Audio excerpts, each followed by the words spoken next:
श्री आचार्य उमास्वामी विरचित तत्वार्थ सूत्र, आचार्य पूज्यपाद स्वामी विरचित सर्वसिद्धि टीका है। इसमें से चौथा सूत्र के बारे में हम चर्चा कर रहे थे। तो तत्वार्थ अथवा तत्व क्या है जिसमें हमें श्रद्धान करना है, मालूम हो गया। तो आचार्य ने बताया यहाँ पे संख्यात रूप से 7 तत्वों को बताया था। कौन कौन से हैं 7 तत्व? जीव, अजीव, आश्रव, बंध, संवर, निर्जरा, मोक्ष, इतने तत्वों को बताया। तो जीव का लक्षण क्या बताया आचार्य ने? जीव किस स्वरूप का, यहाँ पे जो तत्वों में हमने बताया है, जीव किस स्वरूप का है? चेतन लक्षण वाला जीव है। और उसके साथ आचार्य ने क्या कहा? चेतना मतलब क्या? जो ज्ञानादिक के भेद से, मतलब बहुत सारे भेद से अनेक प्रकार का क्या है, ये चेतना भी है। सिर्फ चेतना मतलब ज्ञान दर्शन ऐसा इतना ही नहीं लेना, मालूम हो गया। तो इसीलिए ये ज्ञानादिक के भेद से अनेक प्रकार की है। इसको विस्तार रूप से 4 अध्याय में आचार्य अभी प्रूव करेंगे। क्या अनेक भेद है ज्ञानादिक के मतलब? हाँ, तो पूर्ण रूप से जो 4 अध्याय जीव अधिकार के हैं, उसमें जो निगोद से लेकर सिद्ध भगवान तक जो जीव है, उन सभी को जीव कहा जाता है। ऐसा मत मानो कि सिर्फ सिद्ध भगवान जीव है और हम सारे क्या है, पुद्गल है। मालूम हो गया। तो इसीलिए यहाँ पे जो वर्ड अथवा जो शब्द आचार्य ने लिखा, ज्ञानादिक के भेद से अनेक प्रकार की है। फिर जो अजीव क्या है? फिर अजीव किसको कहा जाता है? जो जीव बताया अभी आपको, जीव मतलब क्या मालूम हो गया है, मालूम हो गया ना। हाँ, तो अब जीव का अजीव लिखा है तो विरुद्ध शब्द है, आपको भी मालूम है। तो जीव से जो विपरीत लक्षण वाला जो कोई वस्तु है उसको क्या कहेंगे? हम अजीव कहेंगे। इतना ही लिखा, उससे ज़्यादा आचार्य ने नहीं लिखा है, क्योंकि उसके बारे में अजीव अधिकार करके एक अधिकार लिखेंगे आचार्य, उसमें अजीव कौन कौन से हैं इसके बारे में चर्चा करेंगे। फिर आश्रव किसको कहा जाता है? क्योंकि तीसरे नंबर में आश्रव तत्व आचार्य ने लिखा है। आश्रव फिर क्या है?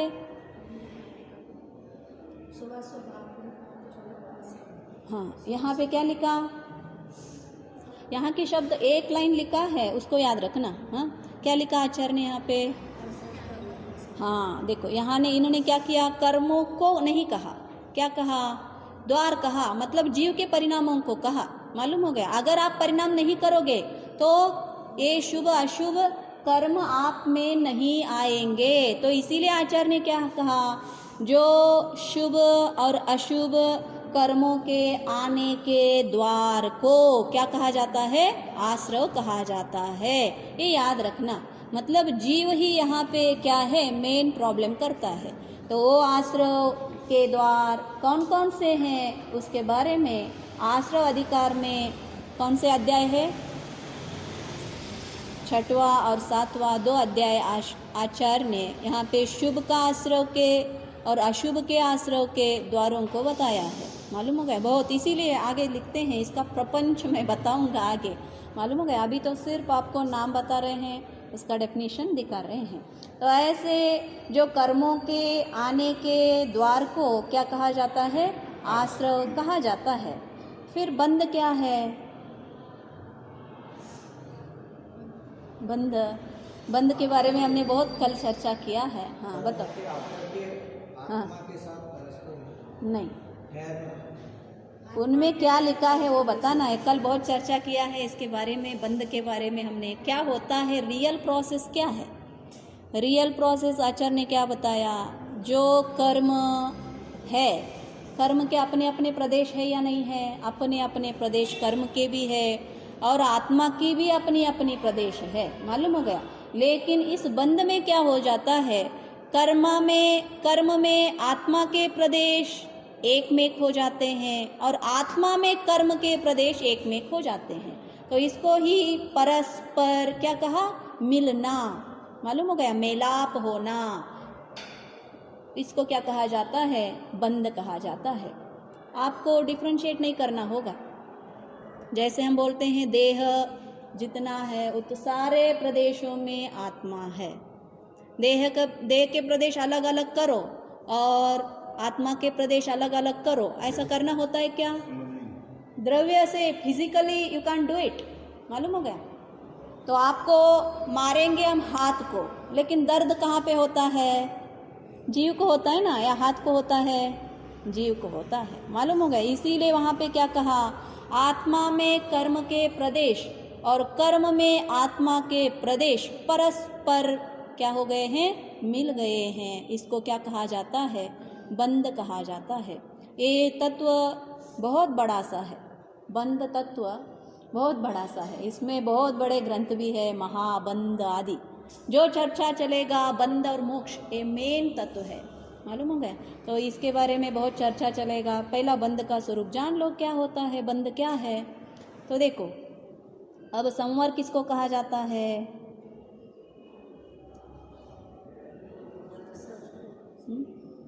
क्या कहा?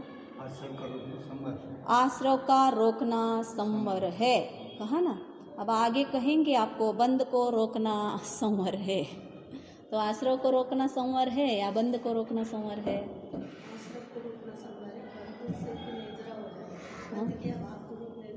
हाँ, दोनों भी सही है। क्यों? आश्रव ही नहीं है तो बंध नहीं होता है, आश्रव पूर्वक बंध होता है। इसीलिए आचार्य बंध में कितने टाइप है? 2 टाइप है ना, प्रकृति प्रदेश बंध किससे होता है? भूल गए सब? द्रव्य संग्रह सारा भूल गए। बंध प्रकृति प्रदेश का बंध किस परिणामों से होता है? जीव के हाँ, योग से प्रकृति। आप जीरो बन रहे हैं, जीरो। हाँ, ऐसे नहीं चलेगा। आगे कैसा तत्वार्थ सूत्र कैसे याद रखोगे? हम एटलीस्ट 50 गाथा द्रव्य संग्रह की कितना सरल रूप से आचार्य ने दिया है, 1-1, 2-2 गाथा। यहाँ पे तो बंध के कितने सारे अभी सूत्र बताएंगे, उसको कैसे आप याद रखोगे? 1-2 हम याद नहीं रखेंगे, मालूम हो गया? बेसिक जो रहता है आपको बायपार्ट रहना चाहिए। बंध में 2 टाइप है, क्या है? प्रकृति प्रदेश और स्थिति अनुभाग। ये 4 होते हुए भी परिणाम प्रकृति प्रदेश के लिए क्या है? योग है, और स्थिति और अनुभाग के लिए कषाय है। तो इसीलिए क्या करना, जब तक जीव कौन से परिणाम, और परिणाम जो है जीव के दोनों के लिए सेम है, आश्रय और बंध के लिए, राइट? कौन से? मिथ्या, तो अविरत, प्रमाद, कषाय, योग, मालूम हो गया? तो ये 5 भाव अगर हम करेंगे तो आश्रय भी होगा और बंध भी होगा। लेकिन कषाय हम कितना तीव्र करेंगे और कितना कम करेंगे, मंद करेंगे, इसके हिसाब से क्या होगा? हाँ, स्थिति और अनुभाग कितना कम और कितना ज़्यादा, ये डिपेंड होगा, मालूम हो गया? लेकिन प्रकृति प्रदेश तो हर पल आपका जितना आना है वो तो आएंगे ही। हाँ? पड़ी समयबद्ध हम बोलते हैं ना, वो तो समय प्रबद्ध तो आएंगे ही, कितना भी कम हो कितना भी। हाँ, एक समय प्रबद्ध हर पल आएंगे ही, मिनिमम मैक्सिमम। उसमें ही फिर मिनिमम उसका भी तो कैलकुलेशन रहता है ना, प्रति समयबद्ध की वो भी कैलकुलेशन है, लेकिन एक उसका डेफिनेशन है, उतना आएंगे ही, मालूम होगा? समय प्रबद्ध आएंगे और समय प्रबद्ध बढ़ रहा है। हाँ, वो उदय भी उतना ही आएंगे, खिरेंगे भी उतना, लेकिन सत्ता में 1.5 रहेंगे, 1.5 गुण सत्ता में 1.5 रहेंगे, मालूम हो गया? लेकिन उदय, बंध और निर्जरा तीनों का एक समय प्रबद्ध है। देखो, मालूम हो गया? क्या मालूम हो गया? बंध किसको कहा जाता है? इसमें क्या होता है? जीव और कर्मों का प्रदेशों का मिलन होता है, मालूम हो गया? एक में एक होते हैं, मतलब क्या? प्रदेश। जैसे एक प्रदेश, 2 प्रदेश है, एक ही प्रदेश में अवगाह लेता है। जैसे कर्म का जो प्रदेश है उसमें आत्मा का प्रदेश, और आत्मा का जो प्रदेश है उसमें कर्म का प्रदेश। दोनों का भिन्न भिन्न प्रदेश नहीं रहेंगे, दोनों मिलके एक बन जाएंगे। तो ये क्या है? बंध है। फिर क्या बताया आचार्य ने? निर्जरा बताया, नहीं संवर बताया। संवर हो गया क्या? संवर भी हो गया। आश्रव का रोकना संवर है। फिर क्या है? निर्जरा किसको कहा जाता है? कर्मों का एक देश, हाँ, झरना निर्जरा है। एक देश क्यों कहा? पूर्ण रूप से एट ए टाइम सारे कर्म गलते नहीं हैं, मालूम हो गया? तो इसीलिए एक देश मतलब एक कर्म निर्जरा हो गया तो भी एक देश है, पूर्ण जब तक नहीं है उसको सारा हम क्या कहेंगे, एक देश कहेंगे। तो जीव से जो बंधे हुए थे कर्म वो क्या हो जाएंगे, पहले से स्टॉक में आपने रखा है ना, उसका अलग हो जाएंगे। किससे? आत्मा के प्रदेश से कर्म प्रदेश निकल जाएंगे। तो इसको क्या कहा जाता है, निर्जरा कहा जाता है। और मोक्ष किसको कहा जाता है, जो पूर्ण रूप से आत्म प्रदेश से कर्मों का क्या होना, अलग होना। अब कभी फिर से आके कर्म आत्मा से क्या नहीं होंगे, बंधेंगे। तो इस अवस्था को मोक्ष कहा जाता है। इसी अवस्था को भी बताइए कि कभी निर्जरा जब होती है तो किसी आत्मा के प्रदेश से सारे मतलब एक देश जो निर्जरा हुई और वो आत्मा का प्रदेश जो है अभी उस एक प्रदेश पे कोई कर्म ही नहीं, ऐसा नहीं होता है, पॉसिबिलिटी है नहीं, कभी भी नहीं है, नहीं होगा। तो इसीलिए हमने इसका बारे में चर्चा द्रव्य संग्रह में भी किया था। अगर आप मान रहे हो कि आत्मा के एक प्रदेश से भी पूर्ण रूप से कर्म निकल गए हैं तो उतना प्रदेश आत्मा का केवल ज्ञान का प्रकटता हो जाएगा। ऐसा पॉसिबिलिटी नहीं है, मालूम हो गया। थोड़ा सा भी अगर एक प्रदेश हो गया तो जीव केवल ज्ञान के जैसे तीनों लोक को युगपथ जानेगा, ये होता नहीं है। तो हर प्रदेश से जब कर्म निर्जरा होंगे, उसका इसीलिए ट्रायंगल में लिखाते हैं ना, जो कोई जाएगा पूर्ण रूप से समभाग से सब अवस्थाओं से जो लेते हैं पूर्ण रूप से कर्म इक्वल परसेंटेज से लिया जाता है। उसको जब संक्रमण आदि आप पढ़ोगे अथवा गुण संक्रमण अथवा गुण निर्जरा गुण श्रेणी निर्जरा ये सारा पढ़ोगे तो आपको मालूम होगा कैसा निर्जरा होता है गुण श्रेणी। और नॉर्मल निर्जरा में तो उतना कुछ नहीं रहता है। एक शब्द और आता है स्वयं सुता। जीव को अपने परिणाम करता है, कर्म स्वयं सुता निर्जरित होते चलेगा। हाँ, वो तो स्थिति पूर्ण होने के वही तो देश बुद्धि हो हटा ऐसा तो देश बुद्धि हो जाएगी। ये स्वयं जब अपने स्वरूप में प्रतिपन्न करेगा तो कर्म अपने आप निर्जरित। हाँ, इसीलिए तो यहाँ पे भी कहा ना, पहले में क्या कहा, आगम का द्वार किसको कहा, जीव के परिणाम को कहा। निर्जरा भी क्या है, जीव का ही परिणाम है। जीव क्या करता है, जैसे इसके लिए एग्जाम्पल देते हैं, जब आपके घर में गेस्ट आए हैं, अगर उनको आप रेस्पेक्ट दे दोगे वो तो ठहरेंगे, अगर आप रेस्पेक्ट नहीं दोगे वो अपने आप चले जाएंगे। वैसे ही जितने दिन तक हमें कर्म में प्रीति है उतने दिन तक वो रहेंगे, और जब हमें उनसे उदासीनता हो गया तो वो चले जाएंगे। चलो भाई हमारा कुछ तो इसीलिए ना शुभ में ना अशुभ में प्रीति करना है, उदासीनता भाव रखना है और अपने आगे चलना है। तो सब फल देखो, अब क्या बताया, इतना तक तो हमने कल पढ़ा था। अब इनका विस्तार से वर्णन आगे करेंगे। क्यों, हर एक अध्याय एक एक जो 7 तत्व है उसके लिए आचार्य ने एक एक अध्याय, जीव अधिकार के लिए 4 अध्याय डेडिकेट किया है आचार्य ने। एक अधिकार अजीव के लिए है, 2 अधिकार आश्रव के लिए है, और बंध 1 अधिकार का है, बंध निर्जरा 1 और संवर का 1, और लास्ट का मोक्ष का अधिकार। ऐसे बहुत बड़ा सा इन तत्वों का चर्चा आचार्य ने व्यवहार नय से किया है। याद रखना, ये निश्चय नय का ग्रंथ नहीं है, ये व्यवहार नय है, और इसकी भाषा अलग होता है, निश्चय नय का भाषा अलग होता है। वहाँ पे एक आत्मा से मुक्ति होगा और यहाँ पे सम्यक दर्शन ज्ञान चारित्राणि मोक्ष मार्ग है। वहाँ पे जो दर्शन ज्ञान चारित्र की एकत्व रूप का जो एक आत्मा है, अभेद रत्नत्रय का आत्मा है, निश्चय नय में उससे मुक्ति होगा। वहाँ पे सम्यक दर्शन अलग, सम्यक ज्ञान अलग, सम्यक चारित्र अलग, ऐसा नहीं कहेंगे। लेकिन यहाँ पे व्यवहार नय का चर्चा होने के कारण जितना कथन है सब व्यवहार है। कथन किया गया है तो ये सब व्यवहार है। कथन जितना है वो भी व्यवहार है। सब जितना कथन किया जाएगा पर किसके लक्ष्य से किया जा रहा है तो निश्चय में आ जाएगा। तो ये क्या है, अब ये इसको हम पढ़ेंगे तो आचार्य बता रहेंगे आर्डर क्यों ऐसा है, मालूम हो गया। पहला क्यों जीव रखा, मोक्ष क्यों नहीं रखा, तो इसके बारे में भी हमने देखा था। क्योंकि जो कोई तत्व है उसका फल भोगने वाला कौन है, जीव है। मतलब यहाँ पे मुख्य जो तत्व है वो जीव तत्व है, इसीलिए जीव को आदि में रखा है।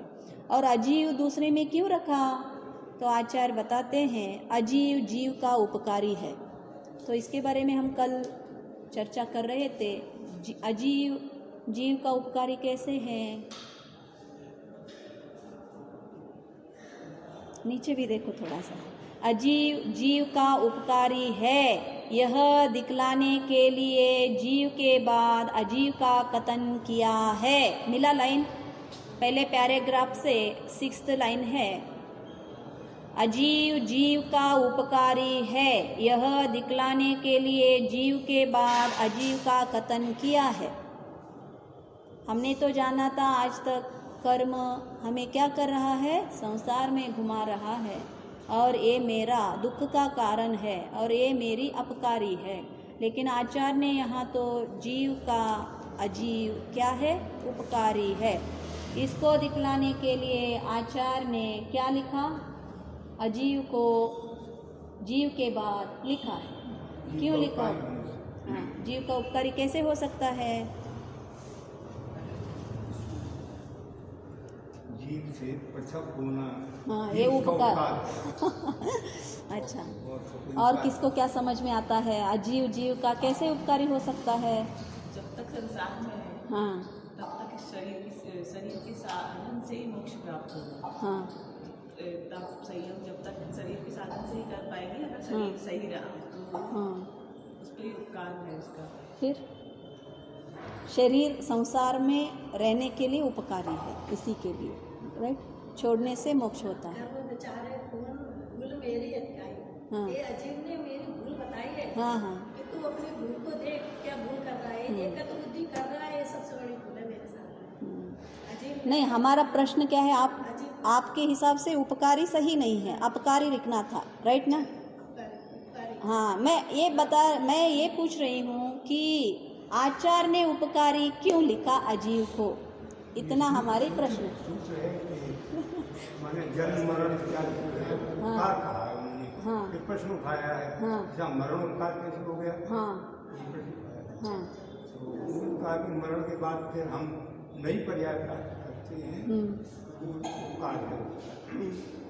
देखो, इसके बारे में आगे भी आचार्य क्या करेंगे, चर्चा करेंगे। जो इंद्रिय आदि, भोग की विषय आदि, जो जीव का अभी भी लालसा है संसार में, भोग की अपेक्षा है, वो सारा प्रोवाइड करने वाला कौन है? यही जो पुद्गल अथवा अजीव है। तो इसके कारण उसको उपकारी कहा है। आकाश द्रव्य इसको अवकाश देता है, इसके लिए भी आकाश द्रव्य इसके लिए उपकारी है। काल द्रव्य परिणमन करने के लिए सहायता करता है, इसीलिए उपकारी है। धर्म अधर्म क्या करते हैं, चलने के लिए और रुकने के लिए सहाय करते हैं, इसीलिए। और पुद्गल द्रव्य तो सारा इसका वैभव पुद्गल से है मालूम होगा संसार की अवस्था में।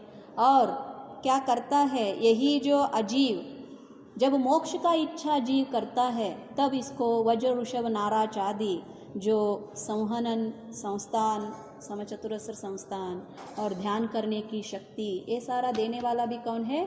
अजीव ही है। तो इसीलिए ये क्या है? उपकारी है। इस रूप से आचार्य ने इसका निरूपण किया है। ना, पर स्वयं का वीर गुण कहाँ चला जाएगा? मेरी शक्ति है वो तो स्वयं की है ना, उसी से ये सब प्राप्त करेगा। ये तो इसको विकार से निमित्त में समझ क्या है ना, एकांतवाद से हम नहीं ले सकते। वीर शक्ति होते हुए भी एकेंद्रीय जीव अगर चाहता है तो वो कर सकता है क्या? नहीं कर सकता है। मालूम हो गया?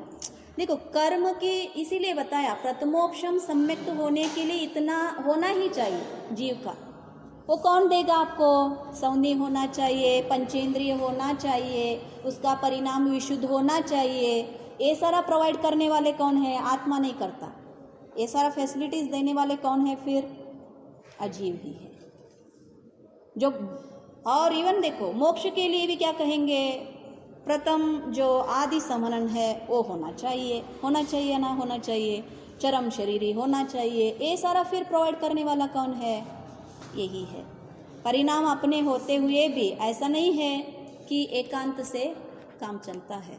तो इसीलिए आचार्य ने इसको अजीव को उपकारी भी यहाँ पे दिखलाया है। आगे पांचों 6 द्रव्यों का आपस में क्या कहेंगे, उपकार कैसा है, उसको अजीव जो 5वें अधिकार में आचार्य बताएंगे, जो परस्परोपग्रहो जीवानाम, जीव भी एक से एक को क्या करता है, उपकार करता है। ये सारे 6 वहाँ पे क्या है सूत्र है, उसके बारे में दिखाएंगे। देखो ये हो गया। अब आश्रव अजीव के बाद क्यों लिखा है, आर्डर ऐसा क्यों है, तो आचार्य बताते हैं आश्रव जीव और अजीव दोनों को विषय करता है, अतः इन दोनों के बाद आश्रव का ग्रहण किया है। मतलब आश्रव में जीव और अजीव दोनों का विषय है। जीव परिणाम करता है, अजीव उससे क्या हो जाता है, आगमन होती है कर्मों का। मालूम हो गया। तो इसके कारण इसमें जीव का भी विषय है और अजीव का भी विषय है। इसीलिए तुरंत जो जीव और अजीव के बाद हमने क्या लिखा है, आश्रव तत्व का कथन किया है। आश्रव जीव और अजीव दोनों को विषय करता है, अतः इन दोनों के बाद आश्रव का ग्रहण किया है। बंध आश्रव पूर्वक होता है। मालूम हो गया। आगमन द्वार एक ही है, हमने पहले भी कहा था आपको। आश्रव एक ही आगम का द्वार है, किसका, कर्मों की। तो कर्म आएंगे तो ही बंद हो जाएंगे, अगर आगमन ही नहीं है तो बंद होने की बात नहीं है। तो इसीलिए आचार्य कहते हैं कि आश्रव पूर्वक क्या होता है, बंद होता है। मालूम हो गया। तो इसीलिए हमने बंद को आश्रव के बाद रखा है। फिर संवर बंद के बाद लिखा है, क्योंकि संवृत जीव के बंद नहीं होता। पहले में क्या लिखा आचार्य ने, आश्रव का रोकना क्या है, संवर है। अब देखो यहाँ पे बदल दिया उन्होंने सेंटेंस, क्या बदल दिया देखो। बंद के बाद क्यों संवर लिखा, फिर आपने आश्रव के बाद संवर लिखना था। मालूम हो गया। आश्रव को रोकने वाला कौन है, संवर है, तो फिर आश्रव के बाद लिखना था। ऐसा प्रश्न उठ जाएगा। तो इसीलिए यहाँ पे आंसर आचार्य ने बंद के बाद हमने क्यों लिखा, देखो संवृत जीव के बंद नहीं होता है।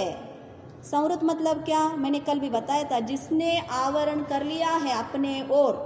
स्वेटर जिसने डाला है उसको बाहर में कितना भी ठंड हो तो खुद को तो नहीं लगेगा। मालूम हो गया। कितने भी बाहर में कर्मों का आश्रव आते रहो, आश्रव तो हो रहा है, लेकिन कषाय का परिणाम नहीं, मैं नहीं करूँगा। क्यों, ध्यानावस्था में स्थित हूँ। जो जीव ध्यान अवस्था में स्थित है, अथवा गुप्ती में है, अथवा समिति में है, उसका कर्म का उदय होता है या नहीं होता है, होता है। फिर भी उसको बंद नहीं होता है। क्यों, बंद को बंद करने की उसमें क्या है, उपाय है। जैसे बाहर में कितना भी ठंड होते हुए भी हमें वो ठंड को नहीं निकालना होता, लेकिन हमें ठंड लगने से जैसे बच जाते हैं, इसको संवृत, आवृत कर लेता है, स्वयं को आवृत किया है। तो इसके कारण जो बंद नहीं होता है। मालूम हो गया। मतलब बंद का विरोधी संवर को कहा आचार्य ने यहाँ पे। तो अतः संवर बंद का उल्टा हुआ। पहले में डेफिनेशन हमने क्या सुना था, आश्रव को रोकने को क्या कहा जाता है, संवर। लेकिन यहाँ पे आंसर क्या मिला, बंद को रोकने को क्या कहा जाता है, संवर। और समय सार का तत्वों का डेफिनेशन बताओ, उनकी आर्डर कैसे हैं। भूदत्ते नाभिगदा। नीट से थोड़ा स्लो से बताना, सभी को सुन जाएगा। हाँ, जीवा जीवा भूदत्ते नाभिगदा, जीवा जीवौ च पुण्य पापम च आश्रव। रॉन्ग किया आपने। आश्रव संवर लिखना, फिर बंध मोक्ष। हाँ, आर्डर आपको जानना है वहाँ पे, उनका आर्डर डिफरेंट है आचार्य का। बंध बाद में होगा, फिर मोक्ष। और उनका अधिकार का पढ़ो, उनका नंबर्स भी ऐसा ही है, क्योंकि उनका व्यूज डिफरेंट है। वो क्या कहते हैं, जीव अजीव आश्रव संवर बंध नहीं, आश्रव संवर निर्जरा बंध मोक्ष, संवर निर्जरा फिर बंध मोक्ष। उनका आर्डर ऐसा है आचार्य, कुंद आचार्य का। मालूम हो गया। निश्चय में अक्रम बहुत होती है। वो अपने को, मैंने कहा ना, हर गाथा में, हर सूत्र में अपने को मैं निश्चय का ग्रंथ हूँ, हर पल बोलते जाते हैं। कौन, कुंद आचार्य। तो इसीलिए सभी जगह में अक्रम अक्रम अक्रम लिखते जाएंगे। और ये व्यवहारनय का ग्रंथ है, और व्यवहारनय में क्या होता है मैंने बताया, यहाँ पे क्रम होगा और व्यवस्थित होगा। यहाँ से व्यवस्था नहीं हटाएगा और वहाँ पे अक्रम होने के कारण अव्यवस्थित रहेगा। निश्चय है ना, अक्रम है। अक्रम का अर्थ क्या है? जहाँ पे क्रम नहीं है, मालूम हो गया। और निश्चय कभी भी एक वस्तु होता है, बहुत होगा तो भी अक्रम मतलब क्या? एट ए टाइम युगपत हो रहे हैं। हाँ, क्योंकि भेद भी नहीं है, और जहाँ पे बहुत वस्तु है वहाँ पे क्रम होती है, मालूम हो गया। और वस्तु की उत्पत्ति में क्रम होती है। भेद तो वहाँ पे भी किया है क्योंकि उन्होंने सातों तत्व अलग अलग लिया है। भेद तो वहाँ पे भी किया है, ऐसा नहीं कहते कोई भेद नहीं है। तो वो वाला एग्जाम्पल नहीं, आगे का सारा ग्रंथ मतलब उनका, क्योंकि व्यवहार के बिना निश्चय बताना होता ही नहीं है, मालूम हो गया। क्योंकि व्यवहार को इवन आप नहीं है बोलने के लिए भी व्यवहार बोलना पड़ता है। उनको व्यवहार को जीरो करने के लिए ही व्यवहार को बोल के फिर निश्चय बताना पड़ा है। तो व्यवहार का आधार उन्होंने लिया। तो ऐसा है। तो यहाँ पे क्या है, अब क्या बताया आचार्य ने, जो संवर है वो बंध का उल्टा हुआ। इस बात का ज्ञान कराने के लिए बंध के बाद संवर का कथन किया है। तो इसीलिए आश्रव पूर्वक क्या होता है, बंध होता है, और बंध का रोकने का कार्य कौन करता है? संवर करता है। फिर संवर के होने पर ही निर्जरा होती है, ऐसा नहीं है, लेकिन मोक्ष मार्ग में संवर पूर्वक निर्जरा ही उपयोगी है।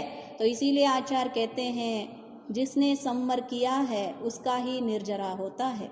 जो गुण श्रेणी निर्जरा आदि होते हैं वो मोक्ष के कारण है। तो इसीलिए जो संवर पूर्वक होने के कारण संवर के बाद निर्जरा होता है। फिर इसीलिए संवर के पास निर्जरा कही है, और मोक्ष के अंत में प्राप्त होता है किसका? पूर्ण रूप से जो कर्म का निर्जरा होने के कारण मोक्ष अंत में प्राप्त होती है। जो 7 तत्वों में लास्ट उपलब्ध होने वाला तत्व कौन सा है? मोक्ष तत्व है। इसीलिए हमने अंत में मोक्ष तत्व का क्या किया है, लिखा है। इतना आचार्य ने पहले में क्या कहा? जीव अजीव आश्रव बंध संवर निर्जर मोक्ष तत्व। ये पहला का उन्होंने उनका अर्थ बताया, ये तत्व क्या है। फिर उसके बाद इनका जो आर्डर है, क्रम है, हमने ऐसा क्यों लिखा इसके बारे में बताया, मालूम हो गया। पूर्ण उनका जो सूत्र है उसको संक्षेप से आचार्य ने बताया। अब सूत्र में शिष्य शंका करता है, सूत्र में पुण्य और पाप का ग्रहण करना चाहिए, मालूम हो गया। यहाँ पे पुण्य और पाप का क्यों ग्रहण नहीं किया है आपने? पुण्य पाप तो 9 तत्व बोलते हैं ना, पदार्थ भी कितने हैं? 9 है, अथवा 9 तत्व है। तो आपने तो 7 तत्व बताया, यहाँ पे पुण्य पाप भी ग्रहण करना चाहिए था, आपने क्यों नहीं किया? ऐसे शंका शिशु उठाता है। तो क्योंकि पदार्थ 9 है, देखो वो खुद आंसर देता है, पदार्थ कितने हैं? 9 है। तो ऐसा दूसरे आचार्यों ने भी कथन किया है, किया है ना किया है? 9 तत्व 9 पदार्थ बोलते ना समय सार में, सही है, लेकिन 9 तत्व समय सार में कहाँ कहाँ पे पढ़ोगे? तत्व कितने बताएंगे वहाँ पे? 9 तत्व बताएंगे। वहाँ पे 9 तत्व का डेफिनेशन है, मालूम हो गया। तो तत्व कहो पदार्थ को इंटरचेंज आप यूज़ कर सकते हो, दोनों का मीनिंग एक है, मालूम हो गया।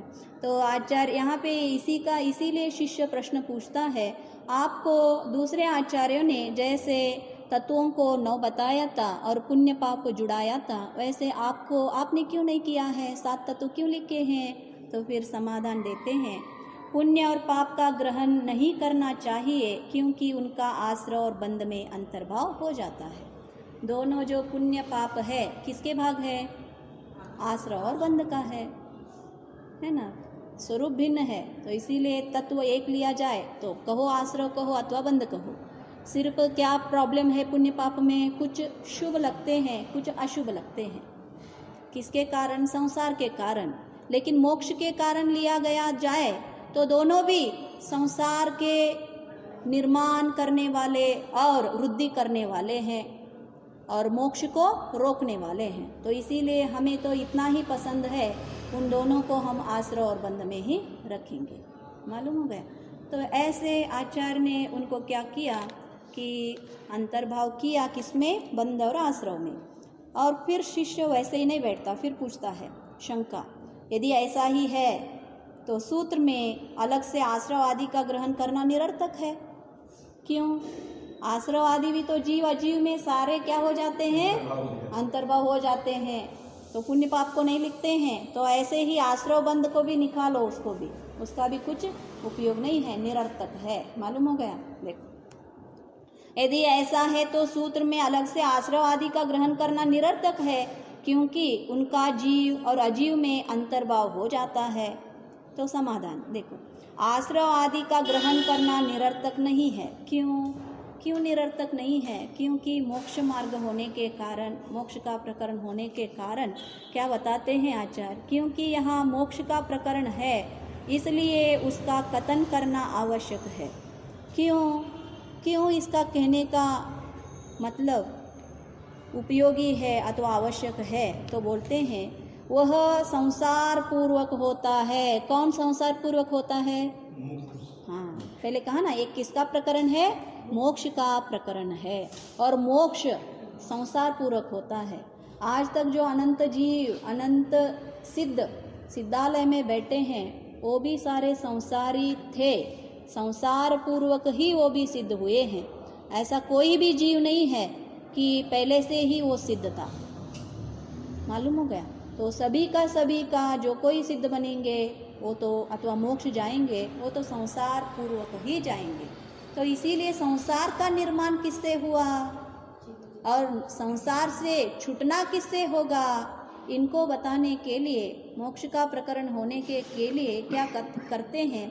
तो संसार का निर्माण और मोक्ष का कारण दोनों बताएंगे। वह संसार पूर्वक होता है और संसार के प्रधान कारण कौन है? आश्रव और बंध। प्रीति करेंगे या क्या करेंगे? देखो, हमें तो ऐसा लगता है तीर्थंकर कर्म प्रकृति बंधे तो बहुत अच्छा है, हमें बंध से प्रीति लगती है ना लगती। लेकिन आचार्य तो कह रहे हैं जो आश्रव और बंध है वो किसका कारण है? संसार का कारण है। हमें इतना भी नहीं मालूम होता कि किससे प्रीति करना है, हम बंध से प्रीति करते हैं। मालूम हो गया?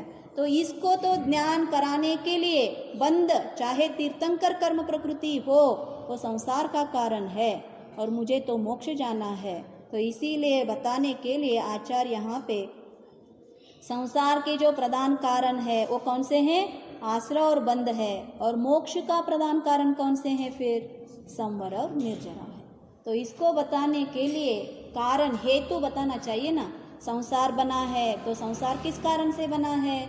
मोक्ष मिलेगा तो मोक्ष किस कारण से मिलेगा? उन हेतुओं को बताने के लिए इन तत्वों को, आचार्यों को, इवन जीव अजीव में अंतर्भाव होते हुए भी उसको बताना, सेपरेट से बताने आवश्यक हुआ। निर्जरा है, अतः प्रधान हेतु। देखो, मतलब हेतु मतलब क्या? कारण। ये जो एक कार्य होने के लिए कौन सा कारण है? तो हेतु कौन से हैं? प्रधान हेतु और हेतु वाले, और उनके फल के दिखलाने के लिए, मतलब जो हेतु के कारण उनका जो फल मिलता है। तीन विषय यहाँ पे बताए आचार्य ने। प्रधान हेतु संसार और मोक्ष क्या है? दो वस्तुएं हैं, फल है। क्या है? संसार भी फल है और मोक्ष भी फल है। और संसार का हेतु आचार्य ने क्या बताया? आश्रव और बंध बताया। और मोक्ष का हेतु क्या बताए? संवर और निर्जरा। और हेतु वाले मतलब जीव और अजीव। ऐसे भिन्नता रूप से आचार्य ने यहाँ पे क्या किया? तो सूत्र को बताया और उनके फल के दिखलाने के लिए अलग अलग उपदेश किया है। देखा भी जाता है कि किसी वैशेषिका सामान्य में विशेषिक क्या है? विशेषका, हाँ, इस है कि किसी विशेष का सामान्य में अंतर्भाव हो जाता है तो भी प्रयोजन के अनुसार उसका अलग से ग्रहण किया जाता है। मतलब लोक में भी ऐसा होता है कि बहुत सारे चीज़ जो विशेष होते हैं वो सामान्य में अंतर्भाव होते जाते रहते हैं, फिर भी विशेष को दिखलाने के लिए सामान्य के साथ विशेष को जोर दे के बोलते हैं अथवा दिखलाते हैं। कैसे? प्रयोजन के अनुसार। देखो, यहाँ पे एक आचार्य ने दृष्टांत दिया है, जैसे क्षत्रिय आया है और सूरवर्मा भी आया है। मतलब क्या बताया यहाँ पे? जो सूर्यवर्मा राजा शायद है, वो सूर्यवर्मा आया है अथवा क्षत्रिय आया है, दोनों एक ही है। क्यों? वो भी क्षत्रिय है ना, तो सिर्फ क्षत्रिय आया है इतना बताया होता तो चलता था, लेकिन सूर्यवर्मा भी आया है इसको बताने से सूर्यवर्मा क्या है? विशेष व्यक्ति है, क्षत्रियों में ये विशेष है। तो इसी को बताने के लिए तो सामान्य में अंतर्भाव होते हुए भी विशेष को क्या किया आचार्य ने, अथवा जो लोक में लोक रूढ़ी में सेपरेट से लिखा गया है, उसी रूप से जो आश्रव बंध संवर निर्जरा ये सारे जीव और अजीव में अंतर्भाव होते हुए भी उसका विशेष यहाँ पे क्या है? आवश्यकता है, तो हेतु है, इसके कारण उनको क्या किया है? अलग सा यहाँ पे लिखा है। जीव अजीव के विशेष है ना, आश्रव बंध संवर लिखा हो, जीव अजीव के विशेष है, उसी में अंतर्भाव करना चाहिए जीव और अजीव में। मोक्ष जीव का होता है, अजीव का होता है?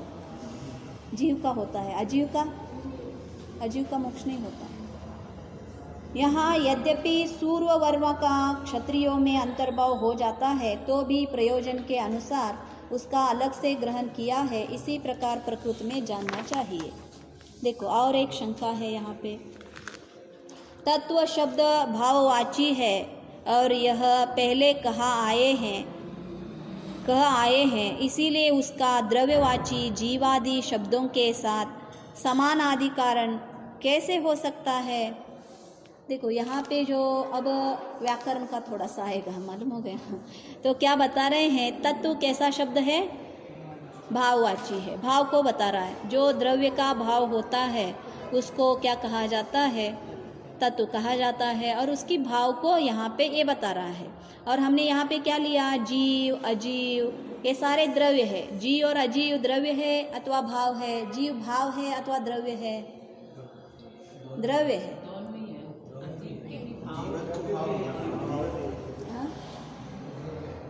द्रव्यवाची है। जीव जहाँ जहाँ पे हम लेंगे, जीवत्व लिया तो भाव है, जीव लेंगे तो द्रव्य है, मालूम है? जीव अजीव ये सारे क्या है? द्रव्य है। देखो तो इसीलिए इसका द्रव्यवाची जीवादि शब्दों के साथ समान अधिकरण कैसे हो सकता है? मतलब यहाँ पे जीव अजीव आश्रव लास्ट में तत्वम लिखा ना, तो ये तत्व आपने लिखा, ये सारे द्रव्यवाचियों के साथ इनको तत्व कैसे लिखा? जीव को तत्व कैसे लिखा आपने? ये तो द्रव्य था ना, तो इसीलिए ऐसा शंका किसका है? शिष्य का है। समाधान, एक तो भाव द्रव्य से अलग नहीं पाया जाता है, मालूम हो गया? द्रव्य अलग और भाव अलग ऐसा नहीं पाया जाता है। तो द्रव्य से भाव का ग्रहण होता है और वैसे ही भाव से द्रव्य का भी ग्रहण होता है, और दूसरे भाव में द्रव्य का अध्यारोप कर लिया जाता है। भाव में मतलब भाव बोलेंगे तो द्रव्य ऑटोमेटिकली आ जाता है, मालूम हो गया? किसी का तो भाव से ही द्रव्य का हम ग्रहण कर लेते हैं। हाँ?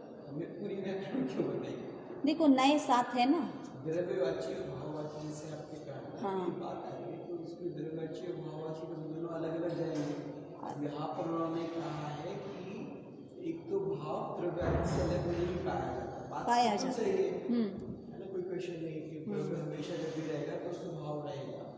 अब वो उसमें जब रहेगा तो फिर वो तो अलग अलग उसका हम लोगों को मतलब एक व्याकरण ऐसा होता है ना कि अपन एक न्यूट्रल लैंग्वेज यूज कर लेते हैं, उसकी ग्रामर बनती है, द्रव्यवाची की ग्रामर नहीं बनती है, भाववाची की ग्रामर बनती है। तो इसीलिए तो बता रहे हैं ये मिस्टेक है ना इनका। मतलब क्या किया? द्रव्यवाचियों को भाववाची से एंड किया है उन्होंने। तो इसीलिए आचार्य ने यहाँ पे जो व्याकरण की शुद्धि है उसके बारे में बता रहे हैं।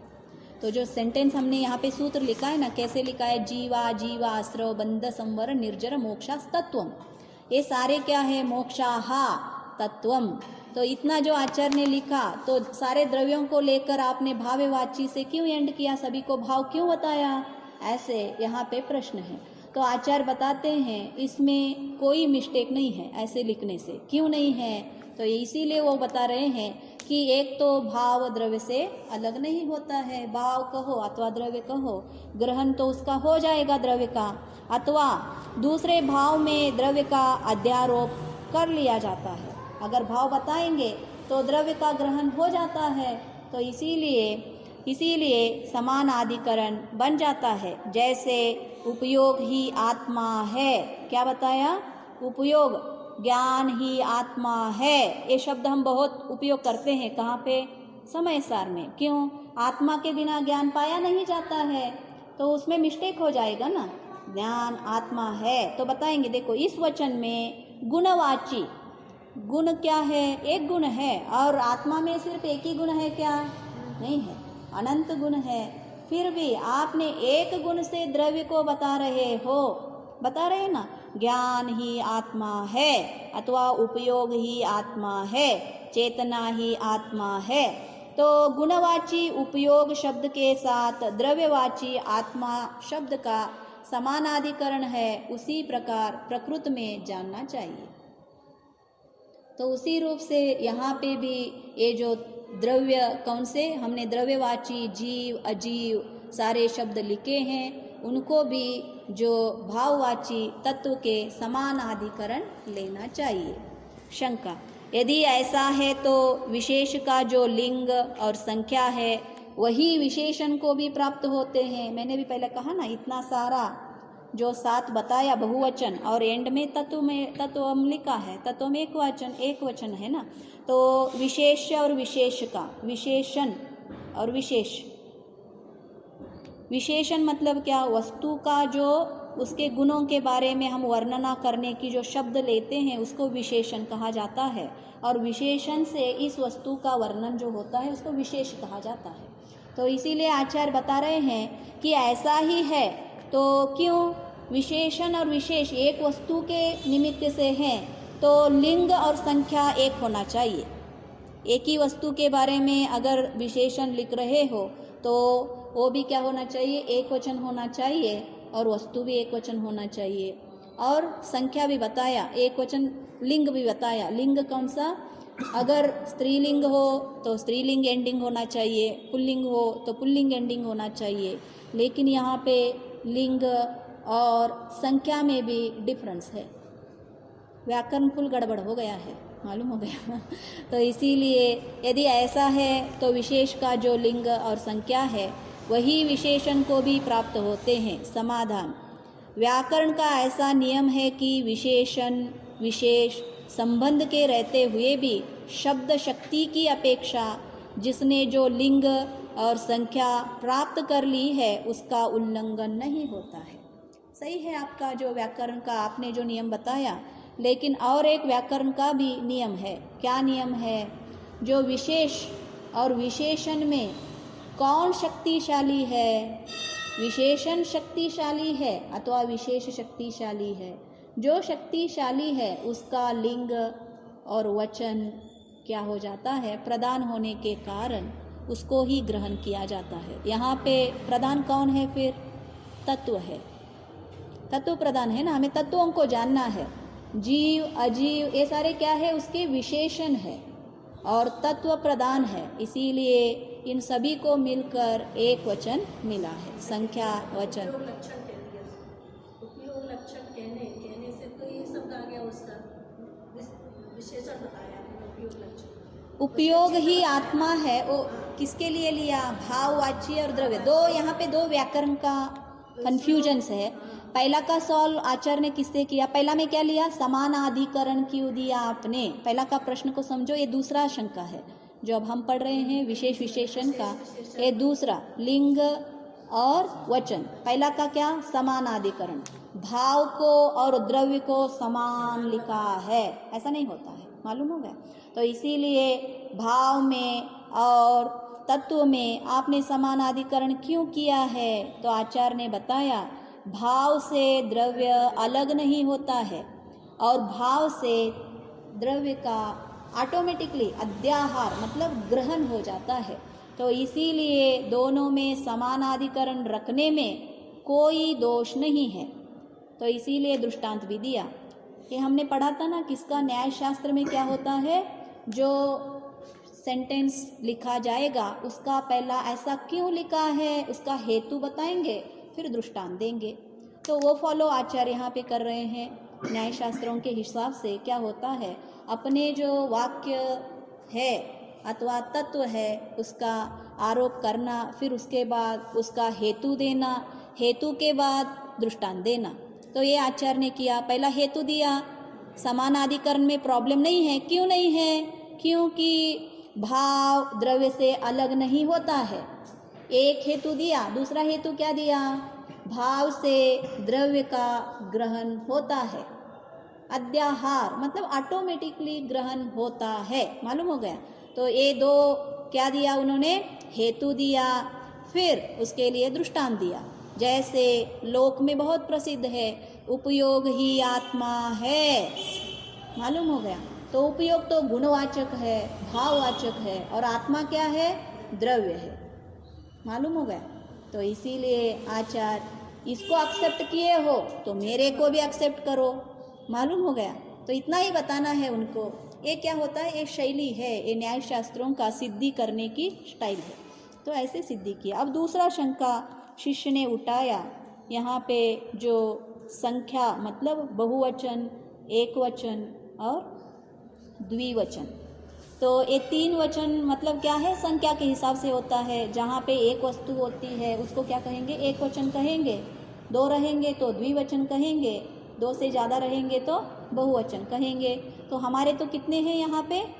बहु है, 7 है ना, 2 से ज़्यादा हो गए, बहुवचन। और वस्तु लास्ट में क्या किया? तत्वम लिखा, तत्वाहा लिखना था। उसके हिसाब से जो आ गया मोक्षाहा है एंड में, यहाँ पे मोक्षाहा, मोक्ष आ गया है ना, यहाँ पे मोक्षाहा। इसको तो बहुवचन किया है आचार्य ने, लेकिन जो कौन है ना विशेष, उसको तो एक वचन में लिखा है, तत्वम किया है।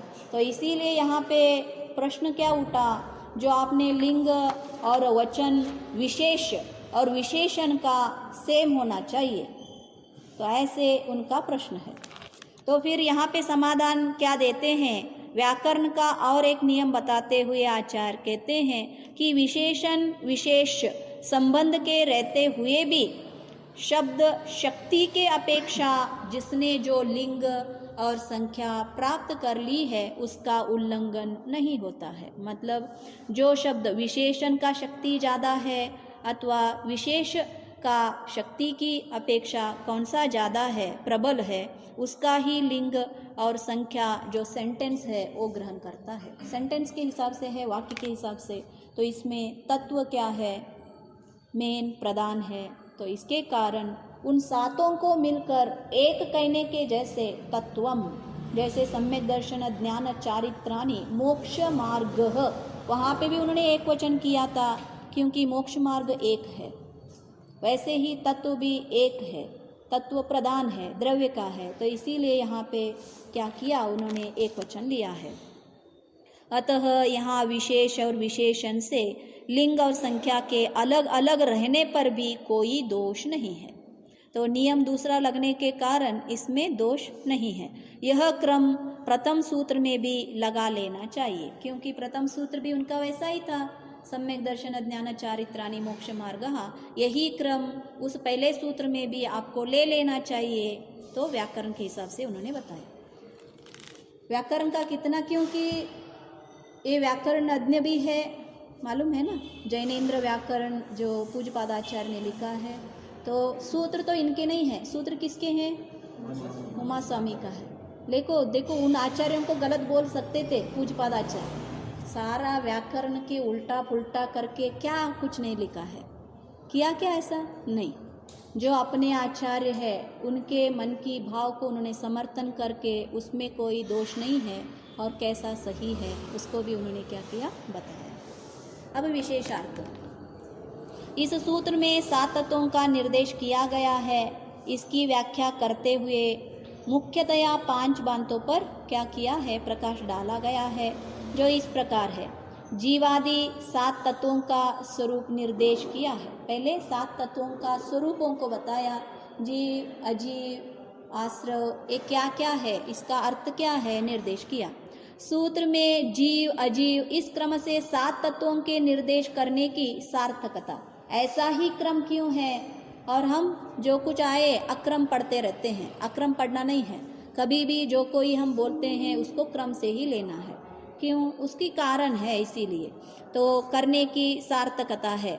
और पुण्य और पाप को पृथक तत्व नहीं सूचित करने का कारण क्या है, इसको भी आचार्य ने बताया है। भाववाची शब्दों को द्रव्यवाची शब्दों के साथ कैसे समानाधिकरण बनता है, इसकी भी सिद्धि आचार्य ने किया है। अगर आपको आपकी वाक्य का सिद्धि करना है तो आपको हेतु बताना है और दृष्टांत बताना है। मन चाहे मैं कुछ भी बोलूँगा तो कोई स्वीकार नहीं करता है, मालूम हो गया? आपका प्रमाण होना चाहिए। प्रमाण कैसे करोगे? हेतु देना और दृष्टांत देना। फिर विशेषण और विशेष में समान लिंग और समान संख्या क्यों आवश्यक नहीं, इसका भी निर्देश आचार्य ने किया, उसका भी सिद्धि किया। तीसरी बात को स्पष्ट करते हुए जो लिखा है, तीसरा बात कौन सा है? जो पुण्य पाप पृथक पृथक लिखना ज़रूरत नहीं है। क्यों नहीं है? देखो, स्पष्ट करते हुए जो लिखा है उसका आशय है कि जीव की शुभाशुभ प्रवृत्ति के आधार से बंधने वाले कर्मों में अनुभाग के अनुसार पुण्य पाप का विभाग होता है, इसलिए आश्रय और बंध में इनका अंतर्भाव किया गया है। क्या समझ में आया? जिसे जैसे भी प्रणाम करेगा ना, स्वभाव जैसे करेगा उस हिसाब से पुण्य पाप करेगा। देखो,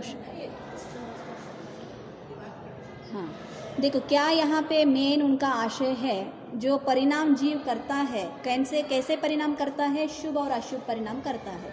अगर अशुभ परिणाम करेगा तो जो हम अप्रशस्त प्रकृतियाँ बताते हैं उनका अनुभाग बढ़ता है। अनुभाग किसको कहा जाता है? फल देने की शक्ति, राइट? रस, उसका रस। फ्रूट लाओगे और अभी ताज़ा ताज़ा है तो उसका रस कितना आता है? ज़्यादा है उसका। और वही बहुत दिन रखा गया है और सूखा हुआ है, वो फ्रूट लाओगे तो उसमें रस कितना होता है? कम होता है। उसी रूप से यहाँ पे भी जीव का जो परिणाम करता है, कैसा परिणाम करता है? अशुभ परिणाम करता है। तब कौन से कर्म बनते हैं?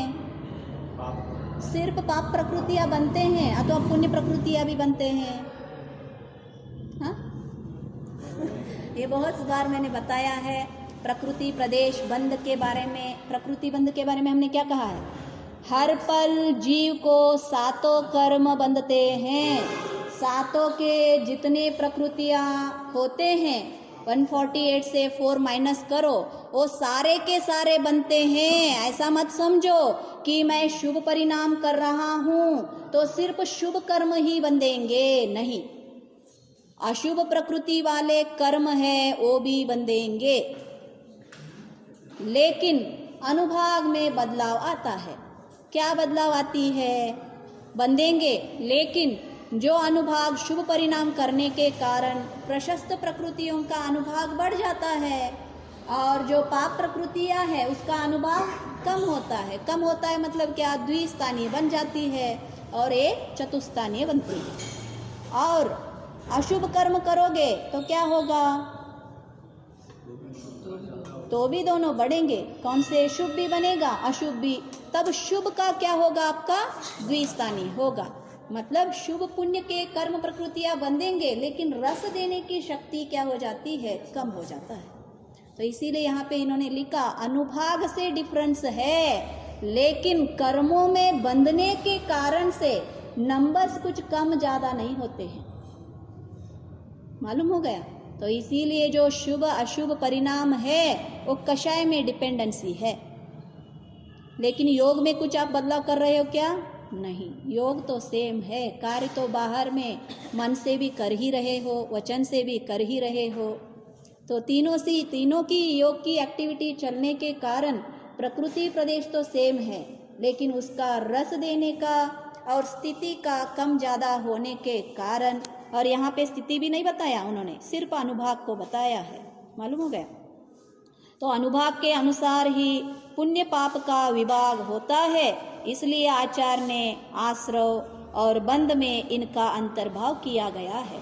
तो इसीलिए कर्णानुयोग पढ़ना है। मालूम हो गया? कर्णानुयोग में आपको डिटेल सब दे देंगे, क्या होता है परिणामों से, हम क्या करते हैं, क्या नहीं होता है। तो ये सारा परिणाम हमें वहाँ पे मालूम हो जाता है। तो इसीलिए आचार्य ने तो बंध में कुछ भिन्नता शुभ और अशुभ ऐसा कुछ नहीं है। तो ये तो सिर्फ प्रशस्त और अप्रशस्त प्रकृतियों की कम ज़्यादा, अगर कोष्टक देखोगे तो वहाँ पे 4 कोष्टक करते हैं, संक्लेश परिणाम, विशुद्ध परिणाम। अगर संक्लेश परिणाम ज़्यादा है तो कोष्टक में क्या होगा, तो संक्लेश परिणाम ज़्यादा तीव्र है आपका, तो कर्मों की जो अप्रशस्त प्रकृतियों की क्या होगा, अनुभाग उत्कृष्ट होगा। अनुभव कितना होगा, उत्कृष्ट अनुभाग होगा। और प्रशस्त का क्या होगा, जघन्य होगा। मालूम हो गया, जघन्य किसका होगा, प्रशस्त का होगा। और वैसे ही उल्टा करोगे तो उत्कृष्ट बंध प्रशस्त का होगा और जघन्य अप्रशस्त का होगा, लेकिन बंधेगे तो दोनों भी। तो ये मालूम हो गया ना, पाप पुण्य को इसीलिए आश्रय और बंध में अंतर्भाव किया गया है। 5वीं बात को स्पष्ट करते हुए जो यह लिखा है कि विशेषण विशेष संबंध के रहते हुए भी शब्द शक्ति की अपेक्षा जिसने जो लिंग और संख्या प्राप्त कर ली है उसका उल्लंघन नहीं होता है। मतलब सेंटेंस को, जो सेंटेंस होती है ना, पहला शब्द होता है, शब्द के बाद हम क्या करते हैं, वाक्य का रचना करते हैं, और वाक्य का भी एंडिंग होती है ना, वाक्य किस सेंटेंस किस टेंस में है, कौन से वचन में है, कौन से काल में है, ये सारा भी आचार्य यहाँ पे बताते हैं, और किस लिंग में है ये भी होता है। तो जो शब्द यहाँ पे कौन सा क्या है, शक्तिवान है, उसके हिसाब से लिंग और संख्या भी प्राप्त होते हैं। देखो उदाहरणार्थ ज्ञानम आत्मा, ज्ञानम आत्मा, इस प्रयोग से ज्ञान शब्द नपुंसक लिंग है। मालूम हो गया, शब्द भी शब्दों के हिसाब से पुल्लिंग, स्त्रीलिंग और नपुंसक लिंग बताते हैं। उनमें सूत्र है व्याकरण में, कौन से शब्द पुल्लिंग वाची होते हैं, कौन से स्त्रीलिंग वाची होते हैं।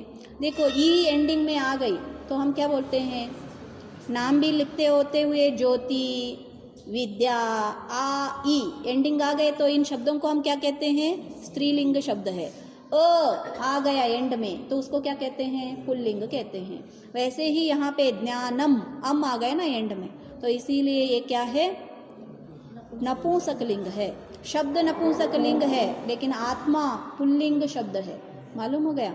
और आत्मा पुरुषाकार ही होता है, वस्तु स्वरूप से भी पुरुषाकार है, और शब्द जो उसको बताता है आत्मा, वो शब्द भी पुल्लिंग है। मालूम हो गया। तो यहाँ पे बताते हैं इस प्रयोग से ज्ञान शब्द नपुंसक लिंग और आत्मा शब्द पुल्लिंग रहते हुए भी इनमें बदल नहीं होता है।